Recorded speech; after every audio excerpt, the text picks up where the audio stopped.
Hola, es un placer tenerte aquí. Antes de comenzar, suscríbete al canal y dale like al vídeo. Aquel día el cielo estaba cubierto de nubes pesadas, como si incluso el universo compartiera el peso que sentía en mi pecho. Caminé sola por la acera mojada, sujetando entre mis dedos el pañuelo con el que había secado mis lágrimas durante el entierro. El silencio de la ciudad contrastaba con el torbellino que llevaba dentro. La muerte de mi suegro me había dejado un vacío inmenso. No solo era como un padre para mí, sino también el único apoyo sincero que había tenido en años. La casa se sentía más fría desde que partió, y mi marido, cada vez más ausente, más extraño. A pesar del duelo, sabía que algo más me aguardaba en aquella cita con el notario. Una inquietud profunda me apretaba el estómago, como si estuviera a punto de descubrir algo que cambiaría mi vida para siempre. Me detuve unos segundos frente al edificio, respirando hondo, intentando calmar el temblor de mis manos. Pensé en todo lo que había vivido al lado de esa familia, los sacrificios, las renuncias, las noches en vela cuidando al suegro enfermo mientras los demás hacían como si no existiera. Había dado todo de mí, no por obligación, sino por amor. Amor a una familia que no era la mía de sangre, pero que había elegido cuidar. Entré al edificio con paso firme, aunque por dentro me sentía frágil, como una porcelana agrietada a punto de romperse. Me dijeron que el notario me esperaba en la tercera planta. Subí las escaleras sin mirar atrás. No sabía que ese sería el último momento de paz que tendría en mucho tiempo. Al llegar a la puerta, escuché voces al otro lado. Una parte de mí quería huir, pero la otra, la que aún tenía dignidad, me obligó a tocar. Cuando el secretario abrió, me indicó que pasara. Vi varias sillas colocadas en semicírculo frente a una mesa sobria, con carpetas perfectamente ordenadas. Me senté al fondo, aún sin saber si era la única citada. El reloj en la pared marcaba las 10:59. A las 11 en punto, el notario entró, saludó brevemente, y entonces la puerta se abrió una vez más. Lo que vi me dejó helada. Y fue ahí cuando el verdadero infierno comenzó. Nada me había preparado para esa imagen. Mi corazón se detuvo por un instante al ver a mi marido allí, de pie como si no hubiera nada fuera de lugar, como si la muerte de su padre fuera una simple formalidad. Pero lo peor no fue su rostro sin emoción, sino la presencia de aquella joven a su lado. Era demasiado joven, demasiado segura de sí misma, y sostenía en brazos a un bebé envuelto en una manta de colores suaves. Mi mirada se clavó en aquel niño y un escalofrío recorrió mi espalda. Algo dentro de mí me dijo que nada en esa escena era casual. Sentí como el aire se volvía más denso, imposible de respirar. Mi marido me miró solo un segundo, sin mover un músculo, sin mostrar ni una pizca de remordimiento. Luego giró la cabeza hacia el notario, como si yo no existiera, como si fuera solo una invitada más. La mujer se acomodó el pelo con arrogancia y se sentó a su lado, ignorándome por completo. Yo permanecí de pie, clavada en el suelo, luchando por mantenerme firme. El bebé comenzó a llorar, y ella lo mecía con ternura, como si estuviera mostrándome algo, como si supiera el impacto que eso tendría en mí. Nadie decía una palabra. El silencio pesaba como una losa entre nosotros. Y fue entonces cuando lo entendí, estaba a punto de presenciar mi humillación más grande. Me senté al otro extremo de la sala, sin quitarles la vista de encima. Mi cabeza daba vueltas, tratando de encontrar una explicación lógica, algo que justificara aquella escena tan cruel. Pero no había lógica. Solo traición. Me habían engañado a plena luz del día, y habían tenido la desfachatez de aparecer juntos en un momento tan delicado. El notario comenzó a revisar los documentos sin levantar la mirada, ajeno al drama que se cocía en esa sala. Yo no podía apartar los ojos del bebé. Tenía sus mismos ojos.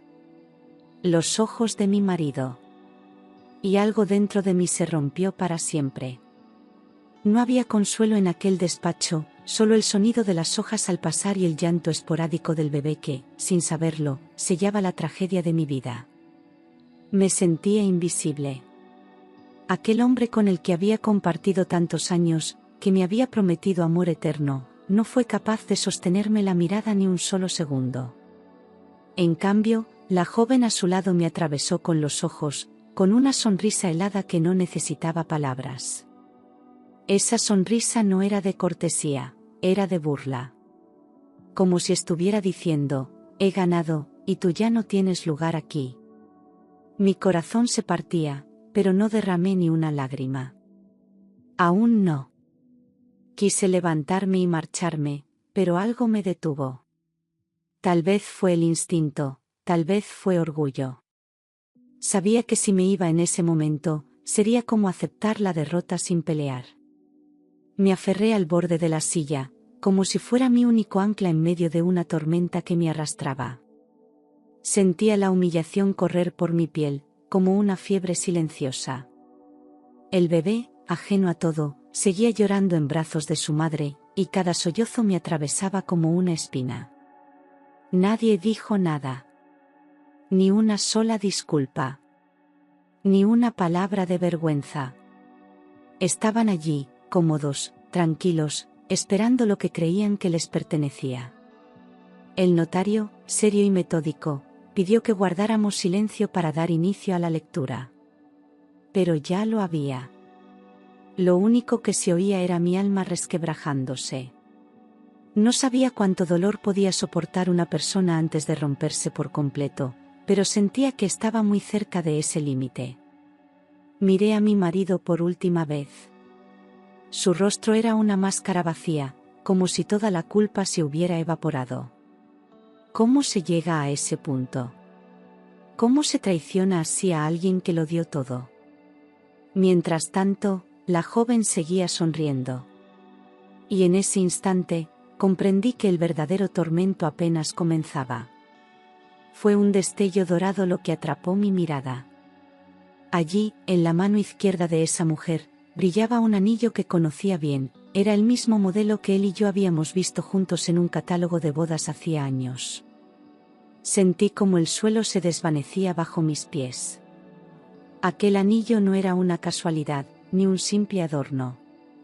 Era una señal. Una declaración silenciosa de que mi matrimonio había sido borrado sin aviso, sin dignidad, sin despedida. Mientras yo lloraba por su padre, él le juraba amor eterno a otra. En secreto. Como si yo no existiera. Me vinieron a la mente todas esas noches en las que me decía que tenía reuniones de trabajo, todos los fines de semana en los que llegaba tarde con excusas baratas. Nunca quise desconfiar. Siempre lo justifiqué. Pensé que estaba estresado, que la enfermedad de su padre le había afectado emocionalmente. Pero no.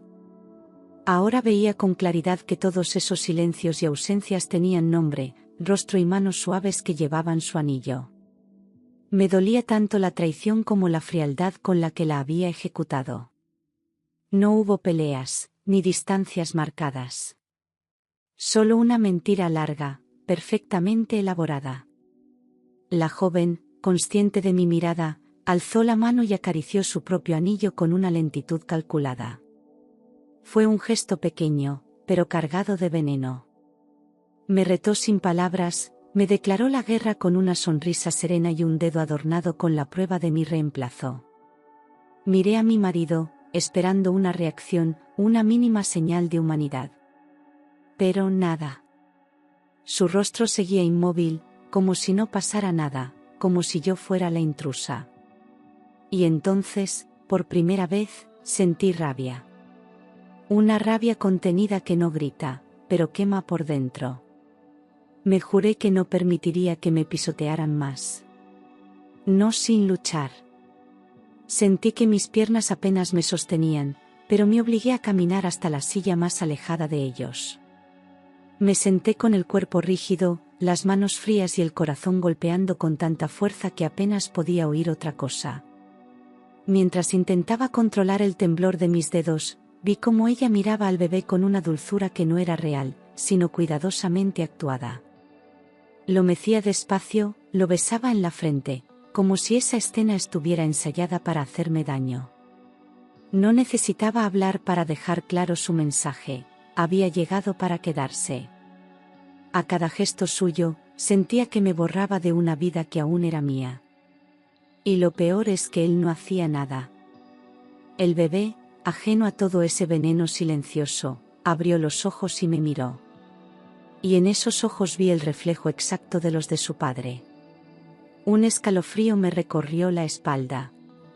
No necesitaba pruebas. No necesitaba palabras.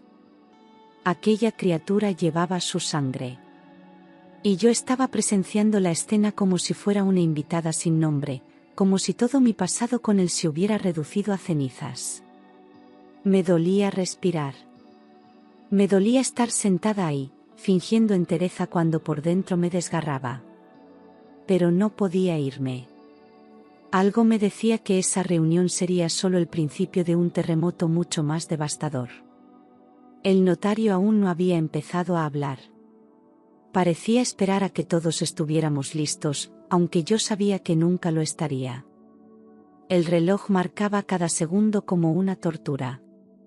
La joven seguía mostrando al bebé con orgullo, como si fuera un trofeo que había ganado en una competencia cruel. Yo no podía apartar la vista, y al mismo tiempo, deseaba desaparecer. Nadie me defendía. Nadie cuestionaba su presencia allí. Y mi marido, sentado con las manos cruzadas, no mostraba el menor signo de incomodidad. Me pregunté cómo había llegado a despreciarme tanto. Pero lo que aún no sabía, era que el mayor golpe estaba por venir. El despacho se llenó de un silencio denso cuando el notario carraspeó suavemente y abrió una carpeta de cuero negro con papeles perfectamente ordenados. Todos los ojos se dirigieron a él, pero yo solo podía mirar las letras que encabezaban el documento: Últimas voluntades de don Ernesto del Valle. Ese nombre, ese hombre que para mí fue como un padre, ahora era solo tinta en papel. Mi estómago se encogió. Algo en mí presentía que no saldría intacta de aquella lectura. No era el testamento lo que me asustaba, era todo lo que podía revelar. Porque cuando la muerte habla, ya nadie puede esconder la verdad. El notario comenzó a leer en voz firme, sin emoción, como si aquellas palabras no pudieran destruir vidas. Nombró a mi marido, a mí, y, para mi sorpresa, también a la joven que estaba sentada con el bebé. Escuchar su nombre fue como recibir una bofetada. ¿Qué hacía ella en ese documento? ¿Cómo había llegado a formar parte de los asuntos más privados de la familia? No entendía nada. Empecé a sudar frío, mis manos temblaban de nuevo y la boca se me secó por completo. Intenté no mirar a nadie, solo escuchaba, atrapada en un torbellino que no podía detener. Y entonces el abogado dijo algo que me hizo contener el aliento: y a su nieto, nacido recientemente y debidamente reconocido mediante prueba de ADN, se le otorgará. No escuché el resto. El mundo se me vino encima. ¿Nieto? ¿Reconocido? ¿Mi suegro lo sabía? ¿Desde cuándo? Sentí que una pared se derrumbaba dentro de mí. Me quedé helada, mientras las piezas del rompecabezas comenzaban a encajar. Esa criatura no era una coincidencia. Era el centro de toda esta traición. Y yo, que había dado tanto por esa familia, estaba a punto de descubrir que me habían mentido durante años, incluso desde el más allá. No podía creer lo que estaba oyendo. Mi suegro, el mismo que me decía que yo era como una hija, había reconocido a ese bebé como su nieto legítimo. ¿Desde cuándo lo sabía? ¿Por qué nunca me lo dijo? ¿Cómo pudo guardar silencio mientras yo seguía entregando mi vida a un matrimonio podrido? El notario explicó que la prueba de ADN había sido realizada en secreto, semanas antes de su muerte, y que él había dejado instrucciones claras para que el niño recibiera una parte significativa de sus bienes. Me sentí apuñalada. No por la herencia, sino por la traición. Todo lo que pensé que era firme, se estaba desmoronando. El rostro de la joven se iluminó como si acabara de ganar la lotería. Apretó al bebé contra su pecho con un gesto posesivo, como si acabara de asegurarse el futuro. No dijo nada, pero su mirada decía todo. Sabía que esa revelación me dolía más que cualquier golpe físico. El abogado continuaba leyendo, pero yo ya no escuchaba. El zumbido en mis oídos era tan fuerte como el latido de mi corazón. Mi marido no se movía. Ni una palabra, ni una expresión de sorpresa, ni un gesto de culpa. Estaba todo perfectamente planeado. Me habían engañado los dos, y ahora lo hacían a plena luz, sin pudor. Recordé entonces las últimas semanas de vida de mi suegro. Cómo me tomaba la mano con fuerza, cómo me miraba con tristeza. Ahora lo entendía todo. Sabía lo que ocurría. Y aún así, guardó silencio. Tal vez por vergüenza, tal vez por no querer herirme más de lo necesario. Pero ese silencio también fue una forma de traición. Yo lo cuidé, lo acompañé hasta su último aliento, mientras ellos construían una vida paralela a mis espaldas. El testamento era solo el papel que certificaba lo que ya estaba hecho, me habían apartado, sustituido, y ahora me quedaba mirar desde la sombra cómo se repartían lo que una vez fue mío. En ese momento, lo único que necesitaba era una palabra, una explicación, aunque fuera vacía. Algo que me dijera que todo aquello no estaba ocurriendo. Pero no la hubo. Mi marido mantuvo los ojos fijos en la carpeta del notario, como si el contenido de esos documentos fuese más importante que el dolor en mis ojos. No me ofreció ni una mirada. Y ese silencio fue más cruel que cualquier grito. Él, que una vez me juró lealtad, ahora callaba porque el peso de su cobardía era más fuerte que su conciencia. Bajó la cabeza. Y con ese gesto, me lo confirmó todo. Sentí como una oleada de rabia me subía desde el estómago hasta la garganta. Tuve que apretar los dientes para no decir en voz alta todo lo que me ardía por dentro. Pero no era el momento. No en esa sala. No delante de esa mujer que parecía disfrutar cada segundo de mi caída. Respiré hondo, y en ese instante, supe que ya no quedaba nada de aquel matrimonio. Él lo había enterrado con sus actos, y yo, con su silencio. La cobardía de no defenderme, de no asumir lo que había hecho, fue la última estocada. Y por dentro, me juré que jamás perdonaría su desprecio. La joven lo miró y le acarició la pierna, como si él fuera un trofeo que había ganado sin esfuerzo. Él no reaccionó. Ni siquiera se apartó. Como si estuviera resignado, como si hubiera aceptado ya que su nueva vida estaba allí, delante de mí. Fue entonces cuando comprendí que no me habían traicionado por impulso, sino por decisión. Había sido un proceso largo, frío, planeado. Y ahora lo veía con claridad, yo no era parte del error. Era el obstáculo que tuvieron que mantener al margen hasta que ya no hiciera falta. Pero aún no sabían que, incluso herida, aún me quedaba fuerza para luchar. Escuchar mi nombre en boca del notario, seguido de la mención de una carta personal, me dejó paralizada. Todos los presentes giraron la cabeza hacia mí, incluso mi marido, aunque solo por un instante. El notario sacó un sobre amarillento, cerrado con lacre, con mi nombre escrito en esa caligrafía inconfundible. Me temblaban los dedos al recibirlo. No sabía si abrirlo de inmediato o esperar a estar sola, pero algo dentro de mí pedía a gritos saber lo que decía. Esa carta no era solo papel, era la última verdad de un hombre al que había amado y cuidado hasta el final. Tal vez allí encontraría una explicación, o una herida más. Con manos temblorosas rompí el sello. La sala desapareció. Solo existíamos la carta y yo. La tinta estaba un poco corrida, como si hubiera llorado al escribirla. Querida Laura, comenzaba, y al ver esas palabras, los ojos se me llenaron de lágrimas.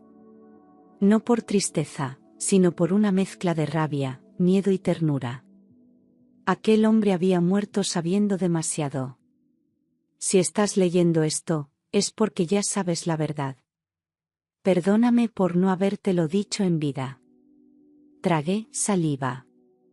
Cada línea era un cuchillo, pero también una confesión que necesitaba oír. Mi suegro había vivido con el peso del secreto, y aún así había querido que yo lo supiera todo. La carta explicaba que se enteró del bebé pocos meses antes de fallecer. Que sintió vergüenza del comportamiento de su hijo, y que incluso lo enfrentó. Pero el daño ya estaba hecho. Decía que me consideraba su verdadera hija, que ningún vínculo de sangre era más fuerte que mi lealtad. Me agradecía por haber estado a su lado cuando nadie más lo hacía, por haber sido luz en sus últimos días. Al terminar de leerla, no podía hablar. Tenía el alma desgarrada y la garganta cerrada. Aquella carta era su último abrazo, su forma de protegerme desde la tumba. Y sin saberlo, acababa de cambiarlo todo. Sentí un nudo en la garganta al leer esas primeras palabras. Cada sílaba me cortaba como cristal afilado. Era como si mi suegro, desde el más allá, estuviera pidiéndome perdón por una traición que no fue suya, pero que también le pesaba. Decía que había descubierto todo por casualidad, que se enteró de la existencia del bebé a través de una conversación que jamás debió escuchar. Su hijo no solo le había mentido a mí, también a él. Le suplicó que no me lo contara, que aún lo estaba resolviendo. Pero en su corazón, mi suegro sabía que el daño ya era irreversible. Y decidió escribirme para que al menos la verdad no muriera con él. Continuaba la carta explicando que había dudado mucho antes de incluir al niño en el testamento, pero que lo hizo solo por justicia, no por afecto. Aclaró que no confiaba en esa mujer, que la veía interesada, manipuladora y hábil para destruir lo que otros construyen con amor. Me dijo que su intención no era premiarla a ella, sino asegurar que el bebé, que no tenía culpa de nada, tuviera algo en el futuro. Pero también dejó claro que su voluntad era protegerme. Que si él no estaba para hacerlo, quería que estas palabras sirvieran como escudo. Que no me dejara pisotear por nadie. Que usara la verdad a mi favor, aunque doliera. Al terminar la carta, mis manos estaban empapadas de sudor y mis mejillas cubiertas de lágrimas que no recordaba haber dejado caer.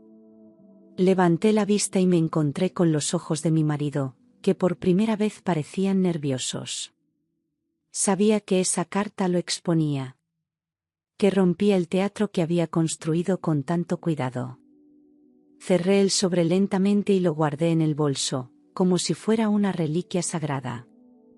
Aquellas palabras no me daban consuelo, pero sí me devolvían algo que creí haber perdido, dignidad. Y con eso, aunque fuera herida, ya no estaba derrotada. No hubo suavidad en las palabras de mi suegro. No intentó justificar a su hijo, ni endulzar la traición. Dijo con claridad que había descubierto que aquella relación no era reciente, sino que llevaba años escondida. Años en los que yo vivía engañada, creyendo en una lealtad que solo existía en mi imaginación. Él mismo se sintió traicionado, como padre y como hombre. Escribía con vergüenza, diciendo que no entendía cómo su hijo había sido capaz de hacerme tanto daño. Y que si me dolía leer esto, era porque merecía saberlo todo. Toda la verdad. Aunque fuera tarde. Recordó momentos específicos. Dijo que una noche, cuando creyó que su hijo lo acompañaba al hospital, en realidad había ido a verse con esa mujer. Que él lo descubrió por accidente, y desde entonces ya no pudo dormir tranquilo. Aquel hombre enfermo, cansado, sintió que el peso de ese secreto lo consumía por dentro. Incluso pensó en enfrentarlo, pero cada vez que lo hacía, su hijo lo negaba todo. Y él, débil y decepcionado, decidió escribir. No quise dejar este mundo sin darte una explicación, decía. Porque si alguien merece justicia, eres tú. Aquellas líneas eran tan sinceras que no podía seguir leyéndolas sin estremecerme. También admitía que sospechaba que aquella mujer se había acercado a su hijo por interés, sabiendo que la familia tenía fortuna. Que nunca la vio con cariño, ni con respeto. Que evitaba mirarla a los ojos porque en ellos solo veía ambición. Y que ese niño, aunque inocente, había nacido en medio de una mentira. Pero lo más desgarrador fue leer que, si pudiera volver atrás, habría desheredado a su propio hijo por lo que me hizo. Esas palabras eran duras, pero me hicieron sentir menos sola. Por primera vez en esa sala, sentí que alguien me creía. Que alguien, aunque ya no estuviera vivo, se puso de mi lado. Tuve que releer esa frase varias veces. No podía creer lo que estaba leyendo. Después de todo el dolor, de la humillación, de las lágrimas contenidas, esas palabras lo cambiaban todo. Mi suegro no solo había reconocido la traición, sino que había decidido reparar parte del daño a su manera. Escribió que, durante sus últimos meses de vida, se dio cuenta de que yo era la única que nunca lo había abandonado. Que mientras los demás vivían ocupados en sus mentiras, yo estaba allí, cada noche, velando por su dignidad. Y que por eso, no quería que su legado terminara en manos de los que le dieron la espalda. Sino en las mías. Aquella declaración no era una simple frase emotiva. Era una decisión. El testamento dejaba claro que, más allá de la parte simbólica para el bebé, el resto de su patrimonio me pertenecía a mí. Empresas, propiedades, cuentas, acciones. Todo estaba ahora bajo mi nombre. Sentí una mezcla brutal de emociones. No era alegría, ni venganza, era justicia. Una justicia que no había pedido, pero que llegaba como una caricia tardía. La joven, al oírlo, giró la cabeza con una expresión congelada. Y por primera vez desde que entré en esa sala, dejó de sonreír. Mi marido bajó la mirada, como si finalmente comprendiera que lo había perdido todo. Pero no solo se trataba del dinero. Había perdido el respeto de su padre, el mío, y hasta el de sí mismo. Yo, que tantas veces me sentí pequeña, invisible, humillada, ahora era la heredera legítima de aquel hombre que, incluso en su silencio, me había valorado más que nadie. No necesitaba decir nada. El notario continuó con la lectura, pero ya nadie escuchaba. Las palabras habían caído como un rayo. Y lo que quedaba ahora era recoger los pedazos de una verdad que había explotado sin aviso, pero con justicia. El notario lo leyó sin temblor en la voz, pero cada palabra resonó como un disparo en la sala. El 80% del patrimonio será transferido a nombre de Laura Domínguez, por decisión expresa del difunto Ernesto del Valle. Fue como si el aire se escapara de los pulmones de todos los presentes. Yo no pedí nada. No lo esperaba. Y sin embargo, esa herencia no me hacía sentir poderosa, sino abrumada por la carga de una verdad que había estado oculta demasiado tiempo. Lo más impactante fue lo siguiente: el bebé, aunque reconocido, recibiría solo una pensión simbólica. No había casa, no había empresa, no había poder para sus padres. Solo un mínimo mensual. El rostro de la joven cambió por completo. Esa seguridad con la que había entrado, esa sonrisa burlona que me había lanzado, desapareció. Se quedó blanca, apretando al bebé contra el pecho como si eso pudiera devolverle lo que creía asegurado. Miró a mi marido esperando que hiciera algo, que dijera algo. Pero él no reaccionó. No podía. Estaba paralizado, derrotado. Había apostado por el engaño, y había perdido. Yo no sentía venganza, pero sí una especie de equilibrio. Por fin, después de tanto dolor, alguien me había defendido sin que yo tuviera que gritar. Mi mirada no se apartó del suelo. No necesitaba celebrar, ni levantar la voz. Ya no era una cuestión de dinero. Era una cuestión de dignidad. Aquel testamento sellaba algo más profundo que una repartición de bienes, sellaba un reconocimiento. El hombre al que más habían traicionado, eligió recompensar a quien menos lo esperaba. El notario terminó de leer los últimos artículos y cerró la carpeta en medio de un silencio sepulcral. Yo me sentía agotada, vacía y al mismo tiempo en pie. Esa herencia no era solo un legado. Era mi escudo. Y a partir de ese momento, yo ya no sería la misma. Todo ocurrió en cuestión de segundos. Mi marido se levantó bruscamente de la silla, golpeándola contra el suelo, y gritó al notario que aquello era un error, que su padre había sido manipulado. Su voz temblaba entre la ira y la desesperación. La joven empezó a llorar desconsoladamente, balbuceando que eso no podía ser verdad, que el bebé tenía derecho a todo. Nadie la consoló. Nadie les respondió. El notario, sereno, aclaró que el documento tenía validez legal absoluta y que fue firmado en pleno uso de razón. El escándalo era suyo. El silencio era mío. Yo no me moví. Estaba congelada, como si el alma se me hubiese salido del cuerpo y estuviera observando la escena desde fuera.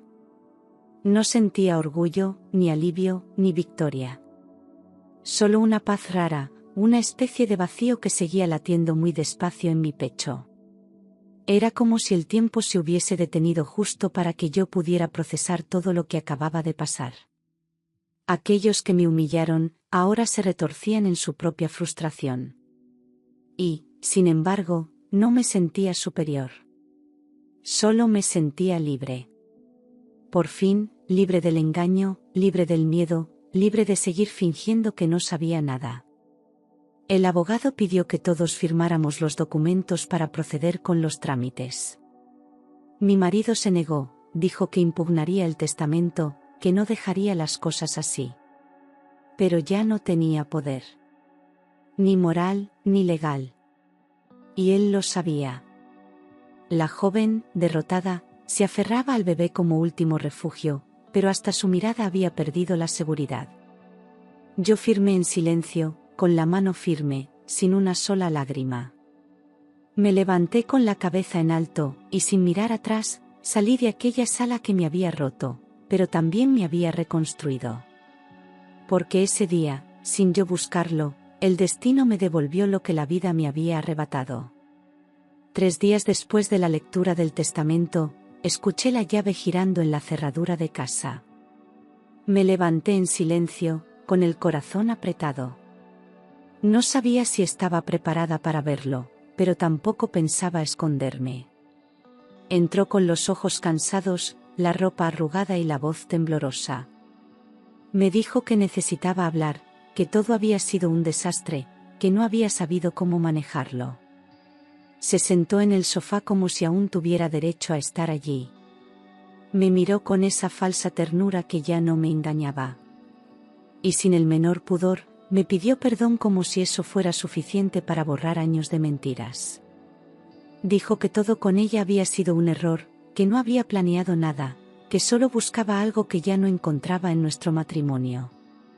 Hablaba de soledad, de rutina, de cansancio. Pero en ningún momento asumió su culpa con dignidad. Se justificaba, se victimizaba, como si yo tuviera que consolarlo ahora. Me escuchaba en silencio, esperando que yo le tendiera la mano, que lo perdonara sin condiciones.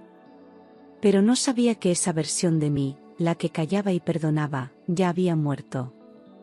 Su voz me sonaba vacía, sus palabras, repetidas. Era tarde. Demasiado tarde. Me miró con los ojos llenos de supuesta culpa, y me preguntó si aún podíamos salvar lo nuestro. Sentí una punzada en el pecho, no por él, sino por todo lo que me obligó a soportar en silencio. Pensé en la mujer del despacho, en el bebé, en la carta de su padre. Pensé en mí, en todo lo que había perdido para sostener una mentira disfrazada de matrimonio. Le respondí con firmeza que no. Que no había nada que salvar. Que no se puede volver de una traición tan profunda. Él bajó la cabeza, igual que en la sala del notario. Y entendió, por fin, que se había quedado solo. Desde que regresó por aquella puerta, no pude volver a respirar igual. Todo, absolutamente todo en esa casa, había quedado manchado por su deslealtad. La taza que usaba cada mañana, el sillón donde leía el periódico, incluso la almohada de su lado, eran ahora símbolos de un amor podrido. Ya no encontraba refugio entre esas paredes. Caminaba por el pasillo y cada paso me traía imágenes de él besando a otra, mintiéndome con la misma voz con la que me decía, te quiero. El aire se volvió denso, como si la casa misma rechazara su presencia. O tal vez era yo quien ya no encajaba en aquella vida de fachada. Intenté seguir con mi rutina, pero nada tenía sentido. Preparar la comida, encender la televisión, ordenar el dormitorio, eran gestos vacíos. Me sentía como una actriz repitiendo escenas de una obra que ya había terminado. Mi cuerpo estaba allí, pero mi alma se había ido el día que descubrí la verdad. Me costaba dormir, y cuando lo conseguía, soñaba con aquella sala, con la carta, con los gritos. Despertaba empapada en sudor, con el corazón a punto de explotar. Él dormía tranquilo, como si no cargara el peso de nada. Pero yo no podía compartir la cama con alguien que destruyó mi confianza. Un día, mientras limpiaba la habitación, abrí el armario y vi su ropa colgada, perfectamente ordenada. Y fue entonces cuando lo supe, no quería volver a ver esa imagen nunca más. Cerré la puerta del armario con fuerza, como si así pudiera encerrar todo lo que representaba. Bajé al salón y le dije que se fuera. Que no soportaba un solo día más viviendo bajo el mismo techo. No gritó, no discutió. Recogió algunas cosas y salió sin mirar atrás. Me quedé sola en aquella casa, sí. Pero por primera vez en mucho tiempo, sentí que esa soledad tenía algo de libertad. Y eso, era el primer paso para volver a empezar. Todo comenzó con una notificación en el móvil, un número desconocido que me enviaba una imagen borrosa. Al principio pensé que era un error, pero al abrirla, sentí que el suelo se abría bajo mis pies. Era él, mi marido, abrazando a otra mujer en un restaurante donde solíamos ir juntos. No era la amante del bebé. Era otra. Y la fecha, era de hacía más de un año. Empecé a temblar. Pensé que sería algo aislado, un malentendido. Pero en cuestión de minutos llegaron más, fotos en hoteles, en la playa, incluso en nuestro coche. La traición era aún más profunda de lo que imaginaba. La persona que enviaba los mensajes parecía saber todo. Me enviaba nombres, lugares, fechas exactas. Incluso conversaciones grabadas. Era como si alguien hubiera estado espiándolo durante años y ahora decidiera mostrarme toda la verdad. Cada mensaje que abría me destrozaba un poco más, pero al mismo tiempo, me liberaba. Ya no tenía que dudar, ya no debía imaginar. Tenía las pruebas. No era una, ni dos, eran muchas. Tantas, que me pregunté cómo había sido capaz de sostener esa doble vida sin tropezar. O peor aún, cómo fui yo tan ciega durante tanto tiempo. Durante horas me quedé sentada en el sofá, mirando las fotos una por una, con lágrimas silenciosas corriendo por mis mejillas. Ya no lloraba por él, lloraba por mí. Por la mujer que creyó, que esperó, que confió. Por la mujer que aguantó desprecios, mentiras y ausencias sin exigir nada a cambio. En cada imagen me veía reflejada, no en las otras mujeres, sino en el vacío de mi propia dignidad. Me juré que esa sería la última vez que sufriría en silencio. Ya no había espacio para el perdón. Solo quedaba reconstruirme. Y esta vez, desde cero. Sin él. Sin nadie. Cada mensaje que recibía me iba abriendo una puerta más hacia el infierno. No era solo una infidelidad, ni dos. Era una red de engaños que había tejido durante años, con precisión quirúrgica. Descubrí que mientras yo lo cuidaba cuando tenía fiebre, él le escribía a otra desde el baño. Que en nuestros aniversarios, desaparecía con excusas para cenar con mujeres que ni siquiera conocía. Incluso los viajes de trabajo eran farsas montadas para ocultar encuentros íntimos. Eran 5 años viviendo con un desconocido. 5 años creyendo en un hombre que llevaba una máscara cada día. Las pruebas no dejaban lugar a dudas. No se trataba de errores momentáneos ni de un desliz emocional. Era un patrón. Un estilo de vida. Mantenía conversaciones paralelas, mentía sin pestañear, manipulaba a todas con el mismo discurso, que estaba atrapado en un matrimonio frío, que su esposa no lo comprendía, que buscaba amor verdadero. Era un actor consumado, un maestro de la mentira. Me dolía más cada historia que encontraba, porque todas seguían el mismo guión. Y yo, era la protagonista del engaño. La única que no sabía que estaba viviendo dentro de una obra escrita a traición. Me sentí humillada, usada, anulada. Pero también sentí que, por fin, todo encajaba. Ya no necesitaba cerrar los ojos para fingir que todo estaba bien. Ya no dudaba de mis intuiciones pasadas, que tantas veces callé por miedo a parecer paranoica. Había vivido en una cárcel emocional sin rejas visibles, pero con barrotes invisibles hechos de manipulación. Aquella verdad, aunque cruel, me daba fuerza. Porque ahora sabía con quién había estado compartiendo mi vida. Y aunque doliera, al menos ahora era libre. Libre para romper con todo. Libre para no volver a ser nunca más su víctima. No pude contenerme más. Le mostré las fotos, los mensajes, los nombres, las fechas. Le enfrenté con cada mentira que había sostenido durante años. Esperaba, en el fondo, al menos una mínima señal de arrepentimiento. Pero lo que recibí fue aún más devastador. Me miró con frialdad y, en lugar de disculparse, me lanzó la frase más cruel que había oído en mi vida. Dijo que yo era la causa, que él solo había buscado fuera lo que yo le negaba en casa. Que mi falta de afecto, mi frialdad y mi obsesión con la casa y su padre lo habían empujado a buscar amor en otros brazos. Me quedé en silencio durante unos segundos, intentando procesar lo que acababa de decir. No solo no aceptaba su culpa, sino que me responsabilizaba de sus traiciones. Me llamó distante, calculadora, poco cariñosa, cuando había sido yo quien lo cuidó, quien lo sostuvo cuando no era nadie. Yo había renunciado a mis propios sueños para apoyarlo, para estar ahí cada vez que caía.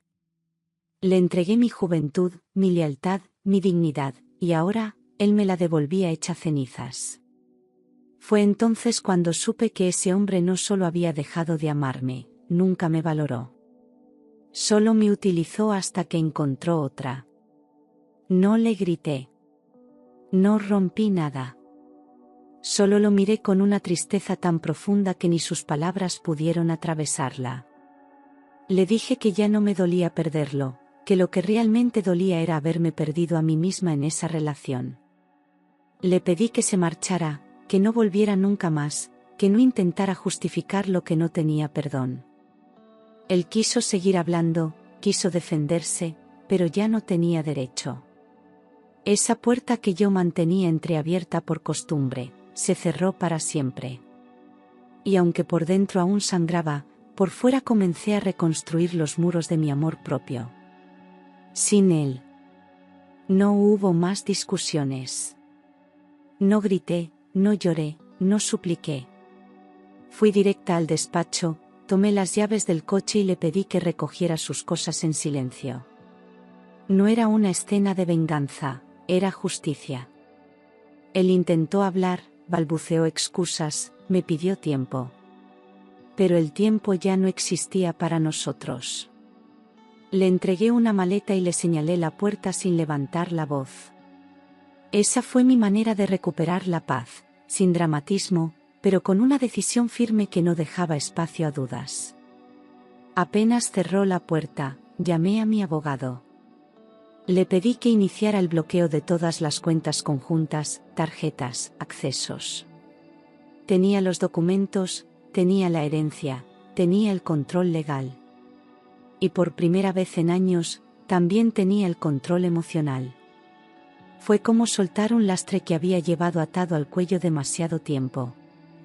Al cortar todo vínculo financiero, me sentí libre. Sabía que él intentaría volver, que buscaría alguna forma de acceder a lo que ya no le pertenecía. Pero esta vez, yo estaba un paso por delante. Y no pensaba ceder ni un milímetro más. Esa misma noche, dormí sola en casa. No por abandono, sino por elección. Puse sus fotos en una caja, retiré su cepillo del baño, quité su taza del estante. Era simbólico, pero necesario. Cada objeto fuera de lugar era un recuerdo de lo que fui, y ya no quería ser. En silencio, brindé con una copa de vino a mi propia valentía.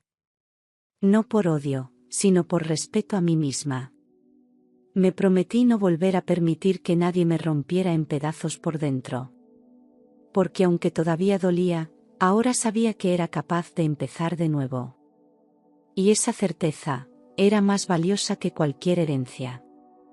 Una semana después de haberlo echado de casa, recibí un correo electrónico desde una dirección desconocida. El asunto decía: sé algo que te hará caer. Al abrirlo, encontré un mensaje amenazante firmado por ella, la misma mujer que había destrozado mi matrimonio.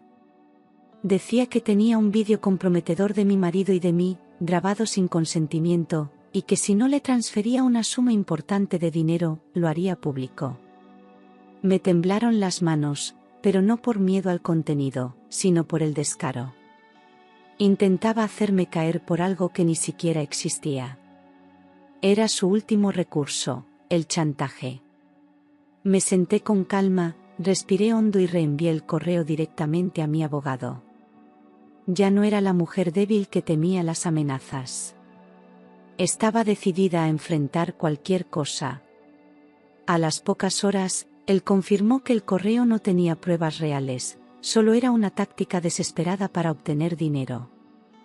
Decidimos responder con una notificación legal formal, exigiendo que cesara cualquier intento de contacto bajo amenaza de denuncia penal. No hubo respuesta. La cobardía siempre se esconde cuando se encuentra con firmeza. Aquella mujer, que creía tener poder sobre mí, no imaginaba con quién estaba tratando ahora. Esa noche dormí tranquila. No porque el problema estuviera completamente resuelto, sino porque sabía que no me dejaría manipular jamás. Había aprendido a distinguir el miedo de la prudencia, y la verdad de la manipulación. Ella había usado a mi marido, al bebé, incluso al recuerdo de mi suegro para intentar destruirme. Pero cada intento fallido la desenmascaraba más. Ya no era una amenaza, era una sombra que se desvanecía. No necesitaba venganza. Solo necesitaba mantenerme firme. Porque cuando una mujer se reconstruye desde el dolor, nadie puede volver a romperla.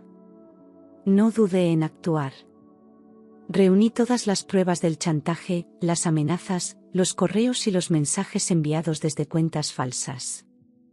Con mi abogado iniciamos el proceso judicial por difamación, extorsión y suplantación. El día del juicio, ella apareció vestida con modestia forzada, cargando al bebé en brazos, intentando despertar compasión. Pero la ley no se rige por lágrimas fingidas. En cuanto el juez comenzó a escuchar los argumentos, su rostro cambió. Ya no estaba segura, ya no sonreía. Sabía que esta vez no tendría el control. Lo que no imaginaba era que todo iba a desmoronarse mucho más de lo esperado. En medio del proceso, el juez solicitó pruebas del supuesto vínculo familiar. Y fue ahí cuando mi abogado pidió una prueba de ADN. Al principio ella se negó, argumentando que era innecesaria, que ya estaba reconocido por el testamento. Pero el juez lo consideró pertinente, dada la sospecha de manipulación. Días después, el resultado llegó al juzgado. El bebé no era hijo de mi exmarido. El silencio fue absoluto. Ella se derrumbó en llanto, negándolo todo, diciendo que era un error, que se trataba de una falsificación. Pero la verdad, fría y contundente, ya estaba registrada. Y esa verdad cambió por completo el rumbo del juicio. El juez ordenó una revisión completa del testamento, considerando que fue firmado bajo una falsa premisa. El nombre del niño quedó eliminado de toda herencia. Mi exmarido, humillado públicamente, abandonó la sala sin mirar a nadie. Ella, completamente expuesta, perdió toda credibilidad, y además enfrentó cargos adicionales por fraude. Yo permanecí sentada, en silencio, pero con el alma en paz. La justicia había hablado, y esta vez, a mi favor. No por venganza, sino por dignidad. Por todas las noches que lloré en silencio, por todo lo que me hicieron pasar. Y porque la verdad, tarde o temprano, siempre sale a la luz. La confirmación científica fue clara, sin margen de error. El bebé no compartía ni una sola coincidencia genética con mi exmarido. Aquel niño, que ella presentó como la llave de su futuro, no era más que una herramienta en un juego sucio y calculado. La sala del tribunal quedó en silencio, y solo se escuchaba su llanto histérico. El juez, impasible, ordenó que se eliminara todo derecho sucesorio del menor y que se abriera una investigación por falsificación de documentos. Yo la miré. No con odio, sino con la fría compasión de quien sabe que la verdad, por fin, ha hecho justicia. Ella gritaba que el laboratorio estaba equivocado, que alguien había manipulado los resultados. Pero ni el juez, ni los abogados, ni siquiera su propio defensor le creyeron. El fraude estaba al descubierto, y ya no podía esconderse detrás de una inocente sonrisa o de una manta de bebé. Había jugado con la vida de un niño, con la memoria de un hombre muerto, con mi dignidad, y con la confianza de todos. Intentó culpar a mi exmarido, pero él negó conocer la verdad. Su teatro se vino abajo. Ya no era la víctima que fingía ser. Era una farsante, acorralada por la evidencia, sola frente al peso de sus propias mentiras. Yo permanecí firme, en silencio, observando cómo todo caía en su sitio sin necesidad de levantar la voz. La mujer que un día me desafió con soberbia, ahora suplicaba entre lágrimas. Pero yo no sentía placer. Sentía alivio. Por fin, todas las piezas encajaban. Ya no había más dudas, ni más sombras. La verdad había limpiado mi nombre, mi historia y mi conciencia. Y aunque nada me devolvería el tiempo perdido, sabía que había ganado algo aún más valioso, el derecho de empezar de nuevo sin cargar culpas que no me pertenecían. Con la cabeza en alto. Y el corazón libre. La sentencia fue leída con solemnidad. Dado que el menor no posee vínculo biológico con el difunto, se anula de forma inmediata toda disposición testamentaria que le otorgue derechos sucesorios. Escuchar esas palabras fue como cerrar un ciclo. El fraude había sido desenmascarado, y legalmente no quedaba nada que la conectara con el legado de mi suegro. El juez finalizó el procedimiento devolviendo la totalidad de la herencia a mi nombre. Ya no había más dudas, más confusión, ni interferencias. La verdad, al fin, se había impuesto por completo. Y con ella, mi dignidad fue restaurada. Ella abandonó la sala cabizbaja, con el niño en brazos y los ojos hinchados de rabia y humillación. Nadie la acompañó. Nadie la defendió. Hasta su propio abogado se retiró en silencio, sabiendo que ya no había nada que hacer. Yo salí después, lentamente, sin mirar atrás.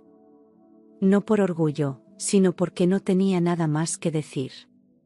Todo se había dicho ya con pruebas, con hechos, con justicia.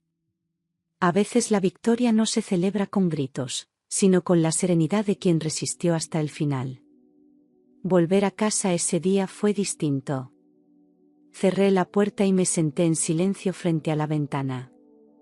Por primera vez en mucho tiempo, no sentí ansiedad ni tristeza. Era como si el alma, después de tanto peso, pudiera respirar con libertad. No se trataba de haber ganado una fortuna, sino de haber recuperado mi nombre, mi voz, mi lugar. Lo que era mío por derecho había sido devuelto. No por lástima, no por casualidad, sino por la fuerza de la verdad. Y aunque aún me quedaban heridas por sanar, ya no había más mentiras que cargar. Tras la última audiencia, aunque todo parecía estar a mi favor, mi cuerpo empezó a ceder. Dormía mal, apenas comía y los días me pasaban como si viviera en una niebla espesa. Las noches eran aún peores. Cerraba los ojos y revivía cada escena, la traición, las miradas, la carta, las humillaciones. Era como si mi mente no me permitiera olvidar. Gané la batalla legal, sí, pero dentro de mí quedaban escombros de un castillo que construí sobre arena. Me dolía haberlo amado tanto. Me dolía más haberme olvidado a mí misma por sostener lo insostenible. Intenté ocuparme, leer, salir, hablar con amigas, pero nada lograba devolverme la luz. Todo me parecía falso, superficial. Me sentía una espectadora de mi propia vida. Recibía felicitaciones por haber sido fuerte, pero nadie sabía lo rota que estaba por dentro. Me miraba al espejo y no me reconocía. Esa mujer que una vez brilló con ilusión en los ojos ahora tenía una mirada vacía, sin rumbo. Me pregunté muchas veces si algún día volvería a sentir algo de verdad. Porque aunque ya no lloraba, tampoco reía. Y eso era aún más aterrador. Busqué ayuda profesional. Lo hice en silencio, sin anunciarlo a nadie. Fue un paso difícil, pero necesario. Sentarme frente a alguien y contar mi historia fue como abrir una herida infectada, dolía, pero sanaba. Hablarlo, entender que mi dolor era legítimo, que no era débil por sentirlo, me dio poco a poco una chispa de esperanza. Empecé a reconstruirme desde lo más hondo, sin prisa, sin máscaras. No buscaba ser la misma de antes. Quería ser una nueva versión de mí, más consciente, más fuerte, más libre. Porque aunque el daño estuviera hecho, aún estaba viva. Y esa, para mí, era la señal de que aún podía volver a empezar. No lo noté al principio. Gabriel siempre fue profesional, discreto, sin una sola palabra fuera de lugar durante todo el proceso.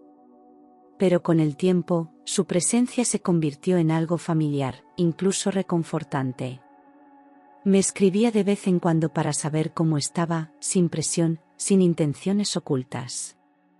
Me escuchaba, me entendía, y lo más importante, no me juzgaba. Yo, que ya no confiaba en nadie, empecé a abrirme poco a poco. Su voz era serena, su mirada limpia. No venía a llenar un vacío, venía a recordarme que aún podía confiar en alguien sin perderme en el intento. Tardé en darme cuenta de que algo dentro de mí empezaba a cambiar. No era amor inmediato, no era pasión desenfrenada. Era respeto, complicidad, ternura. Con él no tenía que fingir que estaba bien. Podía mostrar mis grietas sin miedo. Gabriel no buscaba arreglarme, solo estar a mi lado mientras me reconstruía. Me hablaba de libros, de su madre fallecida, de los silencios que también le habían dolido. Y yo, que había olvidado cómo era reír con el pecho abierto, empecé a hacerlo otra vez. Muy despacio. Pero de verdad. Una tarde me invitó a caminar por el retiro. El sol caía lento entre los árboles, y por primera vez no sentí culpa al disfrutar del momento. Me cogió de la mano sin avisar, con una delicadeza que me desarmó por completo. No dije nada. Solo apreté su mano con suavidad. No sabía hacia dónde iba esa historia. Pero no me daba miedo. Porque Gabriel no llegó para ocupar el lugar de nadie. llegó para estar conmigo en este nuevo capítulo. Sin promesas, sin prisas. Solo con la verdad. Y eso, era más que suficiente. Con Gabriel, el silencio ya no era incómodo. Era espacio. Un espacio seguro donde no tenía que defenderme ni justificar mis emociones. Él no me presionaba, no me exigía explicaciones, no esperaba que yo sanara de inmediato. Solo estaba. Y su presencia me enseñó que el verdadero amor no se impone, se ofrece. No me hablaba de futuro, ni de promesas vacías. Me hablaba del presente, de lo que sentía al estar a mi lado, sin necesidad de adornarlo. Y eso, después de todo lo vivido, era lo más puro que alguien podía darme. Comenzamos a vernos más seguido. Un café, un paseo, una película sin final. Y aunque el miedo aún habitaba en mí, ya no dominaba cada decisión. Gabriel no intentaba borrar mi pasado, lo respetaba. Sabía que llegaba a mi vida cuando yo ya no creía en los milagros. Pero su forma de cuidarme, de no invadir, de esperar, fue devolviéndome poco a poco el deseo de vivir. No como antes. Sino de otra forma, más real, más consciente. Empecé a dormir mejor, a sonreír sin esfuerzo, a mirarme al espejo sin evitar mis ojos. Él no lo sabía, pero estaba ayudándome a renacer. Un día, mientras compartíamos una cena sencilla en su casa, me miró sin decir nada durante varios segundos. Luego dijo, en voz baja, no tienes que amarme. Solo déjame acompañarte. Y esas palabras me atravesaron como una caricia en el alma.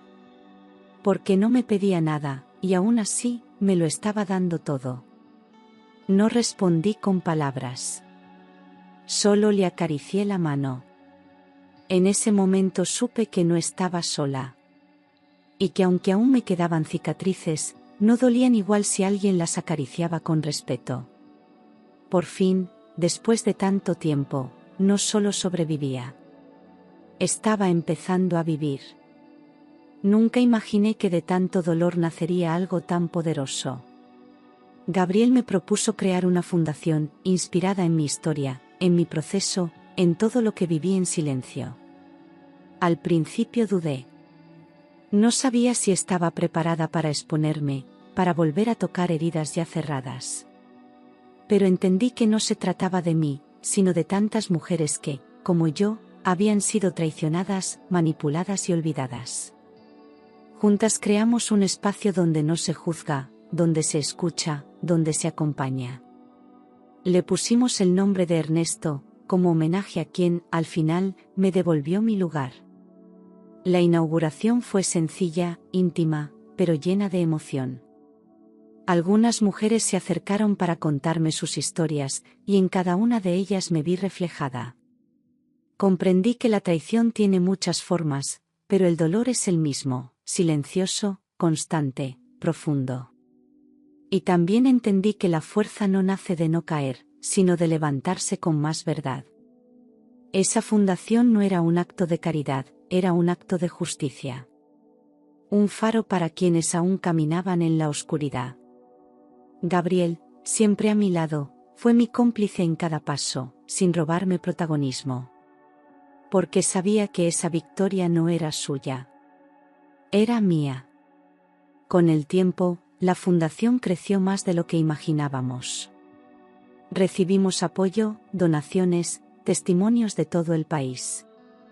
Mujeres que llegaron rotas y salieron erguidas, con la frente alta y las lágrimas secas. Yo las miraba y sentía orgullo, no solo por ellas, sino también por la mujer en la que me había convertido. Ya no era solo la que fue traicionada. Era la que transformó su dolor en puente para otras. Y aunque la herida no desaparece, ya no me domina. Porque ahora, cada vez que una mujer se levanta gracias a esa ayuda, sé que todo lo que sufrí, tuvo un propósito. La caída fue inevitable. Sin herencia, sin reputación, sin aliados. Las mujeres con las que jugó durante años desaparecieron en cuanto el dinero dejó de fluir. Se quedó solo, sin amigos, sin familia, sin hogar. Intentó acudir a viejos socios, pero todos le cerraron las puertas. Su nombre ya no inspiraba respeto, sino desprecio. Aquella imagen impecable que tanto se esforzó por mantener se desmoronó como un castillo de arena bajo la lluvia. Y lo más doloroso para él no fue perderlo todo, fue saber que ya nadie creía en él. Me enteré por terceros que vivía en un pequeño piso alquilado en las afueras, sin trabajo estable, sobreviviendo de favores que se agotaban rápido. Dicen que envejeció de golpe, que apenas se le reconoce. No me alegré al saberlo. No deseaba su desgracia. Pero tampoco sentí pena. Porque cada elección trae sus consecuencias, y él eligió destruir lo que tenía por alimentar su ego. No volvió a buscarme. Sabía que ya no tenía ningún acceso a mi mundo. Había cruzado una línea de la que no se regresa. Y su silencio, esta vez, fue su única verdad. Nunca quise venganza, solo quería paz. Y ahora la tenía. No porque él pagara por lo que hizo, sino porque yo había sanado. A veces la vida se encarga de ajustar cuentas sin que una lo pida. Y él, con cada mentira, con cada traición, cavó su propia caída. Mientras tanto, yo seguía creciendo. Con mi trabajo, con la fundación, con Gabriel a mi lado. Había construido algo que el dolor no pudo destruir. Y mientras él miraba atrás sin nada, yo por fin caminaba hacia adelante con todo. Había recorrido un camino lleno de oscuridad, traición, lágrimas y soledad. Pero ahora, al mirar atrás, no lo hacía con rabia, sino con orgullo. Sobreviví a todo lo que pensaba que me rompería, y de cada caída recogí la fuerza para levantarme. No fui víctima. Fui guerrera. Y no porque nunca me rompiera, sino porque me reconstruí con cada pedazo. Aprendí a protegerme sin cerrar el corazón. A confiar sin ceder mi valor. A amar sin perderme en el otro. Cada paso dado me llevó hasta donde estoy hoy, en paz. No perfecta, no invulnerable, pero sí entera. La mujer que una vez lloró en silencio ahora sonríe con serenidad. Ya no necesito demostrar nada a nadie. Me basta con saber que fui fiel a mí misma, incluso cuando todo se derrumbaba. Gabriel me toma la mano y no me promete un cuento de hadas. Solo estar. Y eso basta. Porque la vida real no necesita finales felices, necesita verdades que sanen. La casa es otra, los días también.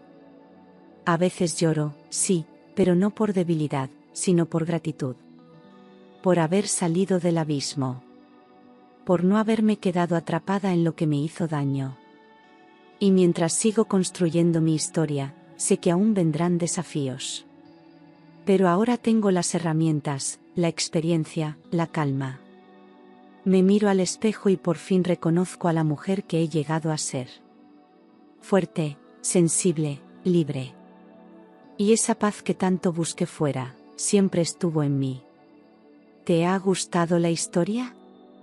Déjanos en los comentarios qué te ha parecido. Y no olvides suscribirte a nuestro canal y darle like a este vídeo. Siempre publicamos nuevas historias. Hasta la próxima.